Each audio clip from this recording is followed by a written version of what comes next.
Ngina-miss calls awu-5 from umzala. Yini engabe ubefunani kangaka? Oh, nangu ushiye ne-voice note athi ngiyi-check-e. Kodwa mzala ungilani kodwa ngempela mzala. Kufanele uqale emsebenzini mhla ka-12 ngoMsombuluko, awusafike emsebenzini. Noma inhloso yakho uqoshisa mina-ke manje emsebenzini phela mzala. Ngoba phela bekufanele uye emsebenzini ungiqhatha nabelungu bami. Hayi mzala kodwa waze wangigila, waze wangenza mzala. Uthi isihlobo sami ngempela. Awu kodwa mzala usungaze ukhulume kabuhlungu kanjena. Sawubona. Happy New Year. Hawu. Manje musuwenze ngathi ngenza ngamabomu ukuthi ngingafiki emsebenzini ekubeni uyazi ukuthi wena khathi ungifonela ungitshela ukuthi umlungu uthe mhla ka-12 January. Awuzange ucacise ukuthi u-12 January owani. Wena wamane wathi nje mhla ka-12 wasuthi January. Ngazi-ke mina muthi 12 January ukuthi usuqonde ukuthi sesibuyele emsebenzini mhla ka-12 January.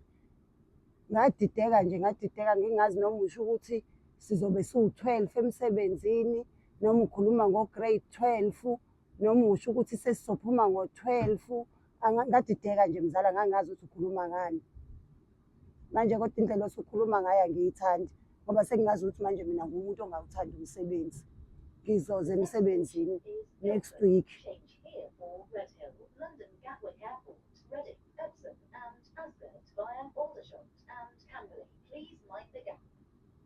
Uyezwa namanje ngisesitimeleni ngiphume eShowe.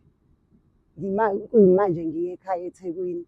So ungangikhulumeli engazi ukuthi ngumuntu ongawuthanda umsebenzi. Ngiyawuthanda mina umsebenzi phela bengeke ngingagoduki. NangoKhisimusi angiyange ekhaya.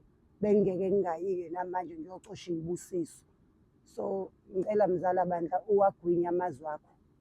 Uwagwinye ngempela ngoba uwena ongacacisanga ukuthi u-12 owani. Manje umane uthi 12 nje January. Ngazi ngani mina. Noma mhlawumbe uwena ozalwa mhla ka-12 January.